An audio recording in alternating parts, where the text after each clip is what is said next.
నమస్తే, నేను మీ ఈశ్వర్. ఈ6 న్యూస్కి స్వాగతం. వార్తల్లోని ముఖ్య అంశాలు.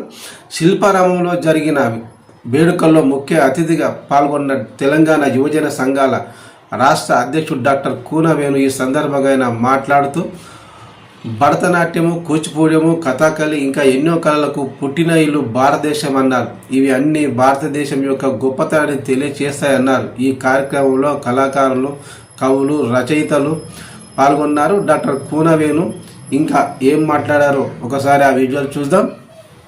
నాట్యం అంటే నిజంగా చెప్తున్నా కదా, వినోదకరణం లోకే నాట్యమే తద్భవిష్యత్. అంటే ప్రపంచంలో ఏదైనా సరే మనం ఏ కార్యక్రమం చేయాలని కానీ ముందు మనకి ఏం కావాలంటే నాట్యం కావాలి. ఆమె నాట్యం చేస్తుంటే ఆ మయూరి వచ్చినంత ఆనందంగా ఉన్నది. ప్రపంచంలో సృష్టించినటువంటి ప్రకృతికి సంబంధించిన అంతా కూడా చాలా అద్భుతంగా వచ్చేటువంటి చాలా అద్భుతం. ఆమె ఫేస్బుక్ నిజంగా చెప్తున్నా కదా, ఎంతుందంటే చందమామ కన్నా ఇది ఉండొచ్చు కానీ ఆమె నవ్వుతుంటే నిజంగా చెప్తున్నా కదా, మొత్తం మీద పువ్వులు, ఆ పువ్వులు ప్రపంచంలో పువ్వులు నవ్వులన్నీ కూడా చాలా అద్భుతంగా వచ్చేసినటువంటి ఆస్తి గారికి, వాళ్ళ కన్న తల్లిదండ్రులకు నేను మరొకసారి హృదయపూర్వకమైన ధన్యవాదాలు.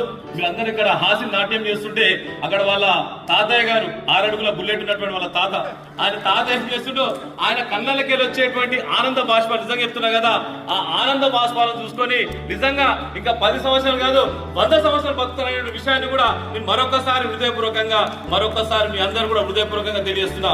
మన కల్చర్, మన భారతదేశం అంటే ఒక సంస్కృతి, ఇతిహాసాలు, పురాణాలు నిజంగా చెప్తున్నా కదా.